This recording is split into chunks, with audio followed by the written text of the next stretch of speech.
So much talk about whether or not the stimulus package is working. Is it getting to the places it needs to get to start working? What's your sense of it as a mayor, getting some of that money? Well, there are two problems I'm having with the stimulus package. First of all, only about 10 to 12% of it's being used for infrastructure. And it was kind of sold as rebuilding the infrastructure of America, and very little of it's going toward infrastructure. And the infrastructure that it's going toward is mainly filling potholes and repaving roads, which is not long-term sustainability.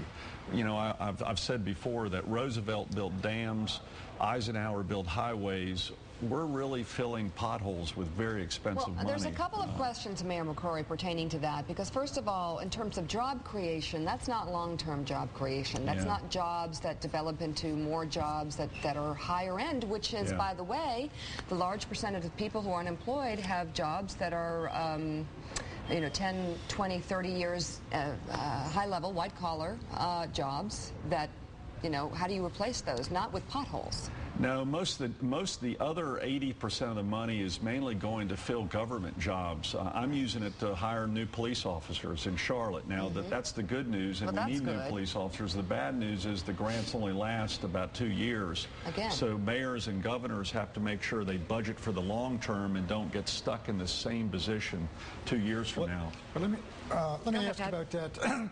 You hear about the states are really going to be hammered when the stimulus money runs out next year. Is it that Charlotte and North Carolina sort of generally regarded as very well-to-do, much more prosperous than a lot of states? Are you being hammered by this cutback in revenue because of the recession? Oh, absolutely. The state's billions of dollars in debt is in very tough government.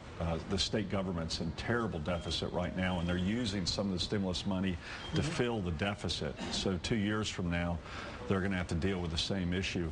My revenue in Charlotte, my sales tax revenue is down 19% this year. And that's a big hit, especially on my transit system. And so we're all having to make adjustments and cut back. Mayor, what are some of the projects you'd love to spend money? You said there's a clog. Where would you direct the money to create the kind of jobs that you're discussing? I probably would have directed toward major highway programs, and I'm a mass transit advocate. I'm a Republican who believes in mass transit, and I couldn't apply it to mass transit because they weren't shovel ready.